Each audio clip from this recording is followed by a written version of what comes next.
السلام علیکم بھائیوں، آج پھر حاضر ہیں ایک ویڈیو کے ساتھ۔ ویڈیو کا سلسلہ چل رہا ہے حضور پاک صلی اللہ علیہ وسلم کے بچپن سے لے کر جوانی اور نبوت اور آخر ٹائم تک، وفات تک۔ تو اسی سلسلے میں آج کی ویڈیو، جو بھائی حضور پاک صلی اللہ علیہ وسلم کی زندگی پر غور و فکر کر اپنی زندگی کو بدلے گا، انشاءاللہ کامیاب ہوگا۔ تو میرے پیارے بھائیوں، پیارے نبی چینل کو سبسکرائب کر لیں، فیس بک پیج پر فالو کریں، جس سے آنے والی ساری ویڈیو کے نوٹیفیکیشن آپ تک پہنچتے رہیں۔ ٹھیک ہے، اب شروع کرتے ہیں۔ اسی زمانے میں جب کہ آپ کی عمر لگ بھگ 12 سال تھی، ابو طالب نے شام یعنی سیریا کے کاروباری سفر پر جانے کا ارادہ کیا۔ سفر بڑا لمبا تھا اور راہ کٹھن، اس لیے آپ کو لے جانے کا خیال نہ تھا، لیکن جب وہ چلنے لگے تو آپ لپٹ گئے۔ ابو طالب نے سوچا، سفر مشکل تو ہے پرنتو بھتیجا بھی سمجھدار ہے۔ یہ سوچ کر خوشی خوشی لے جانے پر تیار ہو گئے۔ قافلہ روانہ ہو گیا۔ قافلے میں آپ صلی اللہ علیہ وسلم بھی تھے۔ میرے بھائیوں، جہاں حضور پاک صلی اللہ علیہ وسلم کا نام آئے تو صلی اللہ علیہ وسلم بول دیا کرو یا درود شریف پڑھ لیں۔ راستے میں جو کچھ دیکھتے اس پر غور کرتے، جو کچھ سنتے اس پر سوچ وچار کرتے اور سب کچھ دماغ میں محفوظ کرتے جاتے۔ قافلہ وبھن علاقوں سے گزرا، بہت سے نگروں میں ٹھہرا، آخر کار شام یعنی سیریا کی سرزمین میں پہنچ گیا اور وہاں کے ایک مشہور نگر بصرہ میں پڑاؤ ڈال دیا۔ بصرہ میں بحیرہ نامی ایک عیسائی سنت تھا۔ ان کے گرجا گھر کے پاس ہی ایک چھایا دار جگہ تھی۔ قریش ویپاری جب بھی بصرہ پہنچتے وہیں پر ٹھہر کر کچھ دیر آرام کرتے اور پھر آڑھتیوں اور ویپاریوں سے ملتے۔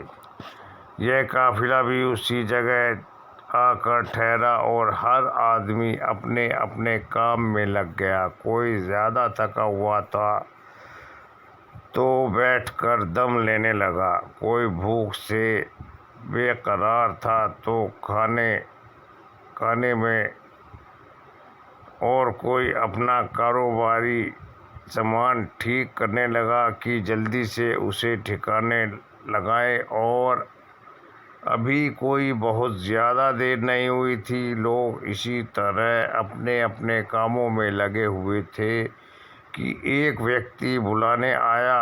بولا، آپ لوگ بحیرہ کے یہاں تشریف لے چلیں، انہوں نے کھانے کا انتظام کیا ہے اور آپ سبھی لوگوں کو دعوت دی ہے۔ لوگ حیرت سے ایک دوسرے کا منہ تاکنے لگے، نگاہیں مانو ایک دوسرے سے پوچھ رہی تھیں کہ وہ یہاں کئی بار آئے، ٹھہرے اور چلے گئے، لیکن بحیرہ نے کبھی نہیں پوچھا آج ہی وہ کیوں اتنا مہربان ہو گیا۔ بہرحال دعوت قبول کر لی اور سبھی لوگ اس ویکتی کی رہنمائی میں روانہ ہو گئے۔ ہاں، کیول محمد صلی اللہ علیہ وسلم رہ گئے۔ آپ نہیں گئے اس لیے کہ ابھی بچے تھے۔ بحیرہ نے سب کا بہت ہی زوردار سواگت کیا۔ بولا، بھائیو، میں چاہتا ہوں کہ آج تم سب میرے ساتھ کھانا کھاؤ اور تم میں سے کوئی بھی رہ نہ جائے۔ قافلے والے بولے، ہم سب آ گئے ہیں۔ ہاں، ایک چھوٹا لڑکا بھی ساتھ تھا، اس کو وہیں چھوڑ آئے ہیں۔ بحیرہ نے کہا، نہیں، لڑکا ہے تو کیا، اس کو بھی بلاؤ، وہ بھی یہیں کھانا کھائے گا۔ ان کی حیرانی اور بڑھ گئی کہ ایک تو اپنی دعوت سے ہٹ کر دعوت دی اور پھر یہ بھی ضد کی کوئی رہ نہ جائے۔ بحیرہ کیا بات ہے کہ آج آپ نے ہماری دعوت کی ہے، اس سے پہلے تو کبھی کرتے نہ تھے؟ انہوں نے بڑے تعجب سے پوچھا۔ بحیرہ آپ لوگ مہمان ہیں، ہمارے پڑوس میں آ کر ٹھہرے ہیں، ہم پر آپ کا حق ہے، ہمیں اس کا خیال کرنا ہی چاہیے۔ میں نے چاہا کہ آپ لوگوں کا کچھ ستکار یعنی خدمت ہو جائے، اور کیا بات ہو سکتی ہے؟ خدا کی قسم کوئی بات ہے ضرور، کیول اتنی بات تو ہو ہی نہیں سکتی۔ قافلے والوں کی الجھن بنی رہی۔ بلانے والا ابو طالب کے پڑاؤ پر گیا، محمد صلی اللہ علیہ وسلم کو ساتھ لے کر آیا۔ بحیرہ اور سارے مہمان بیٹھے آپ کا انتظار کر رہے تھے۔ بحیرہ کی نظر محمد صلی اللہ علیہ وسلم پر پڑی تو جم کر رہ گئی، اور وہ ٹکٹکی لگائے آپ کو دیکھتا ہی رہا۔ سب نے کھانا کھایا اور ادھر ادھر پھیل گئے، کوئی تو چہل قدمی کر رہا تھا اور کوئی گھوم گھوم کر بحیرہ کا گرجا گھر دیکھ رہا تھا۔ بحیرہ آپ صلی اللہ علیہ وسلم کے پاس آیا، بولا، بیٹا تمہیں لات اور عزیٰ کی قسم، لات اور عزیٰ اس ٹائم کے جو مکہ میں رکھے بتوں کے نام تھے، اس کی جو کچھ پوچھوں ٹھیک ٹھیک بتلا دینا، لات اور عزیٰ کی قسم نہ دیجیے۔ محمد صلی اللہ علیہ وسلم نے ترنت ٹوکتے ہوئے کہا، اچھا خدا کی قسم جو کچھ پوچھوں سب بتلا دینا۔ بحیرہ نے دوسری بار ونمرتا سے کہا، پوچھئے کیا پوچھتے ہیں؟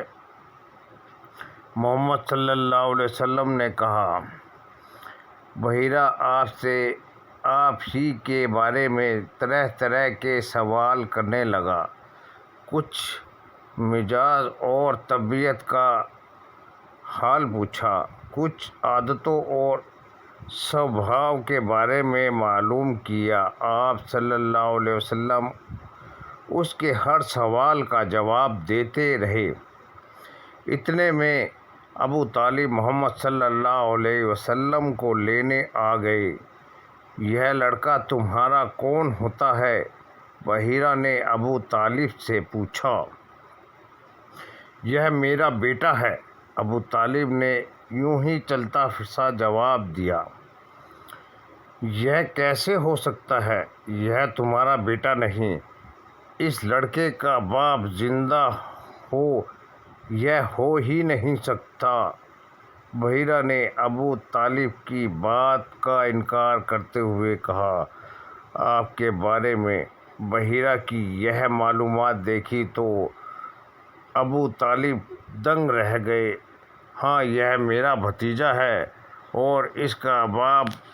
بحیرہ نے پھر سوال کیا، ابھی یہ ماں کے پیٹ میں ہی تھے کہ آپ کا انتقال ہو گیا؟ ابو طالب نے بات کو اسپشٹ کرتے ہوئے جواب دیا، تم نے یہ سچ کہا، اب اپنے بھتیجے کو گھر واپس لے جاؤ اور دیکھو اسے یہودیوں سے بچائے رکھنا۔ خدا کی قسم اگر انہوں نے دیکھ لیا اور جس حد تک میں نے اسے پہچان لیا ہے انہوں نے بھی پہچان لیا تو اس کی جان کے پیچھے پڑ جائیں گے۔ تمہارا یہ بھتیجا کتنا مہان پرش ہوگا اس کی تم کلپنا بھی نہیں کر سکتے۔ بس یہ سمجھ لو کہ یہ وہ ہیرا ہے جس کے جیسا ہیرا کوئی پیدا نہیں ہوا۔ بحیرہ ایک ہی سانس میں یہ ساری باتیں کہہ گیا۔ بالکل ایسا لگ رہا تھا جیسے وہ بائبل کا کوئی سبق سنا رہا ہو یا محمد صلی اللہ علیہ وسلم کے ماتھے پر لکھی ہوئی تقدیر پڑھ رہا ہو۔ بحیرہ کا چہرہ خوشی اور اطمینان سے چمک رہا تھا اور اپنے من میں کہہ رہا تھا، میرا اندازہ بالکل ٹھیک نکلا۔ میرے بھائیوں، اگلی ویڈیو میں ہم اس سے آگے جانیں گے۔ تو جس بھائی کو حضور صلی اللہ علیہ وسلم کی زندگی کے بارے میں جانکاری لینا یا سننا یا ایمان تازہ کرنے میں اچھی لگی ہو یہ ویڈیو، تو اس کو لائک کریں اور چینل کو سبسکرائب کریں، فیس بک پیج پر فالو کریں۔ پیارے نبی، ٹھیک ہے، اللہ حافظ۔